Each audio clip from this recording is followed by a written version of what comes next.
اگر آپ کو میری یہ ویڈیو پسند آئے تو like, comment and share, subscribe کرنا مت بھولیے۔ السلام علیکم آڈینس، کیسے ہیں آپ لوگ؟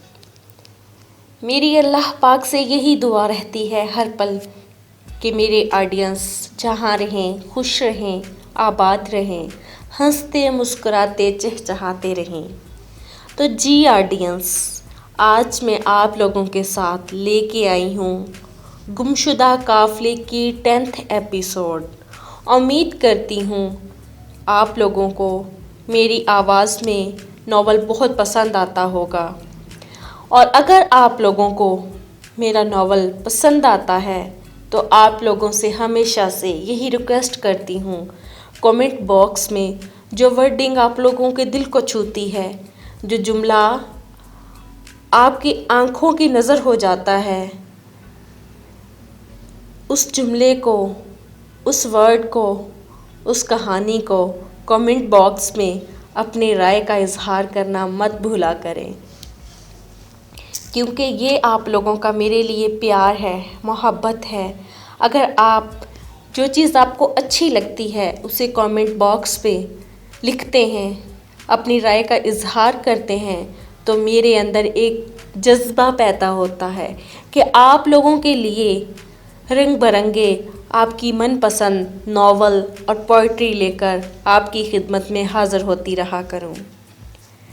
تو جی جناب، گمشدہ قافلے کی 10th ایپیسوڈ میں بات پہنچ چکی ہے مسرتیں اور مسکراہٹوں تک۔ آپ بھی سوچ رہے ہوں گے کہ یہ کیا ورڈ ہے، مسرتیں اور مسکراہٹیں۔ آپ لوگوں نے دیکھا گمشدہ قافلے کی کچھ ایپیسوڈ انتہائی تلخ ہو چکی تھی، دکھ ہی دکھ تھے، اور پھر ایک دم سے وہ خوشیوں میں بدل گئی۔ تو سٹارٹ کرتے ہیں۔ گاڑی اسٹیشن پر رکی، یوسف ہجوم کو چھلتا ہوا آگے بڑھ کر اپنے باپ سے لپٹ گیا۔ اس کے ساتھ ہی اس کی آنکھیں غمناک ہو گئیں۔ پھر وہ نصیر، عبدالعزیز اور عبدالکریم کی طرف متوجہ ہوا اور مصافحہ کرنے کے بعد ان سے گلے ملا۔ آخر میں وہ منظور احمد کی طرف متوجہ ہوا جو گاڑی سے سامان اتار رہا تھا، اور آگے بڑھ کر اس سے لپٹ گیا۔ اتنی دیر بعد میجر بشیر اور ان کا بیٹا مہمانوں کے قریب پہنچ چکے تھے۔ عبدالعزیز نے میجر صاحب سے میاں عبدالرحیم اور یوسف عبدالکریم اور منظور کا تعارف کروانے کے بعد یوسف سے کہا، بیٹا تمہارے 2 مہمان خواتین کے ڈبے میں بیٹھی ہوئی ہیں، تم ان مہمانوں سے مل آؤ اور انہیں ڈبے سے ان کا سامان پلیٹ فارم سے باہر لے آؤ۔ ہم بھائی صاحب کے ساتھ جاتے ہیں۔ منظور صاحب، آپ سامان کے ساتھ آئے۔ یوسف تیز چلتا ہوا زنانہ ڈبے میں داخل ہو گیا، اور وہاں فریدہ، احمد اور امینہ بیٹھی ہوئی تھی۔ امینہ جلدی سے اٹھ کر کھڑی ہو گئی اور کہا، بھائی جان السلام علیکم۔ وعلیکم السلام کہہ کر وہ آگے بڑھا۔ بیگم احمد کو دیکھتے ہوئے اس کی خوشی کا کوئی ٹھکانہ نہ رہا۔ پھر اس نے بیگم احمد کے سامنے سر جھکا دیا۔ بیگم احمد نے دونوں ہاتھ اس کے سر پر رکھتے ہوئے کہا، بیٹا میں نے نسرین کے چچا کو یاد کیا تھا۔ اگر یوسف کے میں نے پلیٹ فارم پر نہ دیکھا ہوتا تو واپس چلی جاؤں گی، کیونکہ ان کا کہنا تھا، بیگم احمد کا کہنا تھا، بیٹا میں نے اپنے آپ سے وعدہ کر لیا تھا، اور میں نے تمہارے چچا جان سے بھی کہہ دیا تھا کہ اگر یوسف کو پلیٹ فارم پر نہ دیکھا تو میں وہاں سے ہی واپس چلی جاؤں گی۔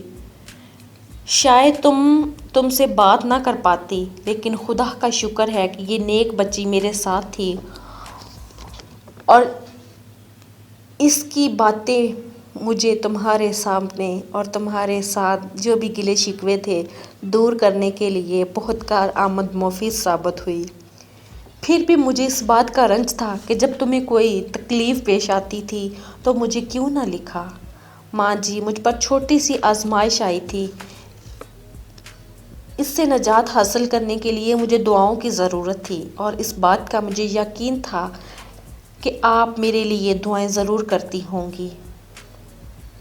اور بہن امینہ کا بھی بہت شکر گزار ہوں، انہوں نے جو کچھ میرے لیے کیا، اس کا شکریہ ادا کرنے کے لیے مجھے شاید موزوں الفاظ کبھی بھی نہ مل سکے، شاید میں ان الفاظ کو ڈھونڈ ہی نہیں سکتا جن سے میں بہن امینہ کا شکریہ ادا کروں۔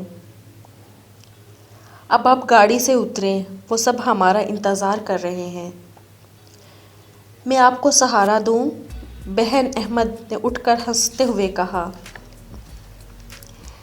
بیٹا، سہاروں کی ضرورت بوڑھوں کو ہوتی ہے، تم جیسے بیٹوں کی مائیں کبھی بوڑھی نہیں ہوتی۔ امینہ نے بیگم احمد کا چھوٹا سا بیگ اتار لیا اور وہ گاڑی سے اتر کر یوسف نے پوچھا، باقی سامان کہاں ہے؟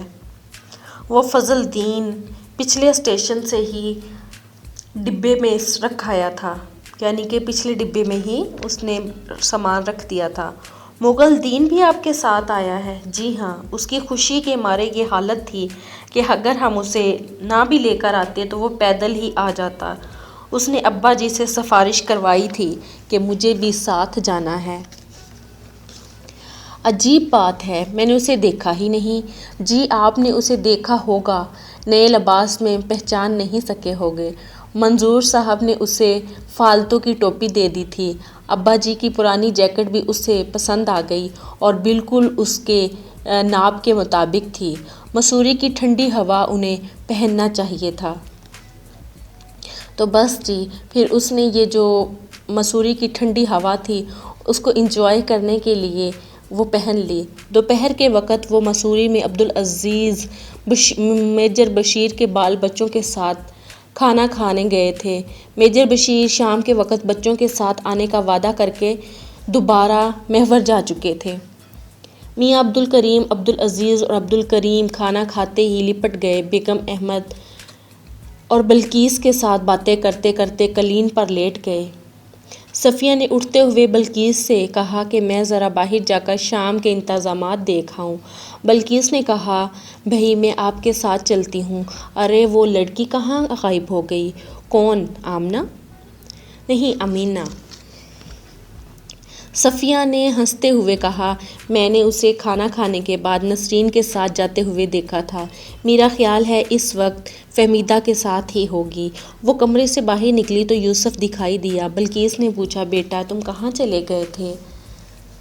جی میں مسجد میں نماز پڑھنے کے لیے گیا تھا۔ اچھا بیٹا، اب میں تمہیں دوبارہ مبارکباد دیتی ہوں۔ فہمیدہ کی نانی جان کا آنا ہمارے لیے بہت اچھا شگون ثابت ہوا ہے۔ فہمیدہ کی نانی جان کا آنا ہمارے لیے اتنی خوشخبری کا معجزہ ہے کہ تمہیں کیا بتاؤں۔ مجھے اندیشہ تھا کہ میجر صاحب ایک مرتبہ شور مچانے کی کوشش کریں گے، لیکن فہمیدہ کی نانی جان نے آتے ہی کوئی ایسی بات کہہ دی کہ انہیں کچھ کہنے کی جرأت ہی نہ ہو سکی۔ واہ واہ واہ، سب ہنس پڑے۔ پھر انہوں نے اپنے بھائیوں کے لیے تیور بھی دیکھ لیے تھے۔ ارے تم فوراً خان صاحب کے پاس آ جاؤ، یہ کہہ کر کہاں جاؤں کہاں جاؤں؟ ارے میں نے کہا نا کہ تم فوراً خان صاحب کے پاس جاؤ، نہا دھو کر لباس تبدیل کرو اور انہیں یہاں لے کر پہنچو۔ ہمیں آج کا کام کل پر نہیں چھوڑنا چاہیے۔ دعوتیں ہوتی رہیں گی بعد میں، بہت وقت ہے دعوتیں کھانے کے لیے۔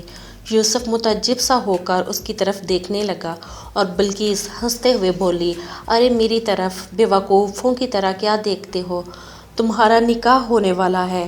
اور اس کے ساتھ ہی اس کی آنکھوں سے آنسو امڈ آئے۔ صفیہ مسکراتی ہوئی باورچی خانے کی طرف نکل پڑی اور یوسف نے کہا، چچی جان، اتنی اہم خبر سنانے کے بعد آپ مجھے بے وقوفوں کی طرح دیکھنے کی بھی اجازت نہیں دے رہی۔ کبھی کبھی بچے بہت بڑا انعام پا کر ماؤں کی طرف اسی طرح دیکھا کرتے ہیں، ہے نا چچی جان؟ یوسف مسکرا رہا تھا اور اس کی آنکھوں سے آنسو چھلک رہے تھے۔ نسرین بھاگتی ہوئی باہر آئی اور اس نے ایک ہی نظر میں یوسف اور بلقیس کی طرف دیکھتے ہوئے کہا، کیا پھر کوئی بات ہو گئی بھائی جان؟ کچھ نہیں نسرین، مجھے یہ بتاؤ کہ کبھی خوشی کے موقع پر تمہاری آنکھوں سے آنسو نہیں آئے؟ نسرین بولی، اسی دن جب آپ اچانک مل گئے تھے تو مجھے محسوس ہوتا تھا کہ میں چیخ چیخ کر رونا شروع کر دوں گی، لیکن میں نے بڑی مشکل سے ضبط کیا تھا، اور جب آپ فہمیدہ آپا سے باتوں میں مصروف ہو گئے تھے تو میں منہ پھیر کر آنسو بہائے جا رہی تھی، اور میں خدا کا شکر ادا کر رہی تھی کہ آپ مل گئے، اور اس کے ساتھ ساتھ میں یہ بھی شکر ادا کر رہی تھی کہ آپ میرے آنسوؤں کو نہیں دیکھ پا رہے۔ بس یہی سمجھ لو کہ آج میری بھی یہی حالت ہے، میں بھی اتنا خوش ہوں، مجھے بھی آج یقین نہیں آ رہا، میری بھی کیفیت آج تمہارے جیسی ہے۔ اف بھائی جان، وہ کہتی ہوگی کہ یہ تو بولتی جاتی ہے، اور اس کے بعد اسے کچھ سمجھ نہیں آ رہا تھا۔ بس یہی سمجھ لو کہ آج میری بھی یہی حالت ہے۔ اس کے بعد اس نے کہا، اف بھائی جان، وہ کہتی ہوگی کہ یہ باتونی لڑکی باتوں میں مصروف ہو گئی ہوگی، میں آپی امینہ کے نوکر کو یہ کہنے کے لیے آئی تھی کہ ان کا بکس اٹھا کر لائے، انہوں نے کچھ چیزیں نکالنی تھی اس میں سے۔ اچھا، یوسف نے کہا، تم جاؤ، میں اسے ابھی بھیج دیتا ہوں، لیکن بھائی جان آپ بھول نہ جائیں، کہیں ایسا نہ ہو کہ مجھے ڈانٹ پڑ جائے، اور مجھے مہمانوں کا بہت خیال رکھنا ہے۔ اور یوسف بلقیس سے مخاطب ہوا، چچی جان، میں کچھ دیر اور بے وقوفوں کی طرح آپ کو دیکھ سکتا ہوں؟ بیٹا، جب اس کام سے فرصت ہوگی تو میری یہ خواہش ہوگی کہ تم ہمیشہ میری آنکھوں کے سامنے رہو۔ تو پھر میں یہ پوچھنا چاہتا ہوں کہ جو کچھ آپ نے کہا ہے، کیا وہ سچ ہے یا میں کوئی خواب دیکھ رہا ہوں؟ بیٹا، مجھے بھی یہ خواب محسوس ہو رہا تھا، لیکن یہ سچ ہے۔ اب تم جا کر آرام کرو اور نہا دھو کر کپڑے بدل کر واپس آ جانا، کہیں یہ نہ ہو کہ تم سوتے رہو اور ہم تمہارا انتظار ہی کرتے رہ جائیں۔ یوسف نے کہا، چچی جان، آپ نے یہ کیسے سوچ لیا کہ اب مجھے نیند بھی آ سکتی ہے؟ مجھے تو یہ خدشہ رہے گا کہ پروگرام میں کوئی خلل نہ آ جائے، اگر حکم دیں تو میں مولوی صاحب کو بھی ساتھ لیتا ہوں۔ بلقیس ہنس پڑی، بڑے شریر ہو تم، بڑے تیز ہو تم، تمہارا خیال ہے کہ ہم نے یہ بات نہیں سوچی ہوگی۔ اچھا، تم یوں کرو، پہلے نوکر کو امینہ کا بکس دے کر اندر بھیج دو، پھر میں تم سے ایک بات کروں گی، بہت ضروری بات کروں گی۔ بہت سی باتیں کریں چچی جان، میں آج آپ کی باتیں، ہر بات سننے کے لیے تیار ہوں۔ مجھے آرام کی کوئی ضرورت نہیں ہے، آج مجھے کوئی تھکن محسوس نہیں ہو رہی، آج میں بس آپ کی باتیں سننا چاہتا ہوں چچی جان۔ میں بھی نوکر کو بیگ دے کر بھیج دوں گا، اور مجھے آرام کی کوئی ضرورت نہیں، میں بھی نوکر کو بھیج دیتا ہوں، وہ باہر چیڑ کے درخت کے نیچے ہمارے لیے کرسیاں بھی رکھ دے گا۔ آپ اتنی دیر میں خالہ صفیہ سے کہہ آئیں کہ آپ اپنے بیٹے کے کان کھینچنا چاہتی ہیں۔ نہیں بیٹا، ابھی تو صرف میں 1-2 منٹ بات کروں گی۔ نہیں چچی جان، اگر آپ کہنا چاہیں تو انہیں کہہ دیں کہ آپ اپنے بیٹے کے کان کھینچنا چاہتی ہیں، تو میں آج سب کچھ کے لیے تیار ہوں، آج مجھے کوئی خوف نہیں ہے۔ نہیں بیٹا، ابھی تو میں صرف 1-2 منٹ بات کروں گی، کیونکہ بہت کم ٹائم ہے، لمبی باتیں بعد میں ہوں گی۔ 1 منٹ بعد فضل الدین بکس اٹھا کر کمرے میں داخل ہوا۔ یوسف اور بلقیس بھی ایک دوسرے کے سامنے کھڑے تھے۔ بلقیس کہہ رہی تھی، بیٹا، تمہاری ماں سے میری دوستی کا زمانہ بہت مختصر تھا، لیکن اس مختصر وقت میں ہم نے ایسی زندگی گزاری جیسے صدیوں سے ایک دوسرے کو جانتے تھے۔ ہماری محبت اتنی ہی گہری تھی بیٹا جتنی محبت میں تم سے کرتی ہوں۔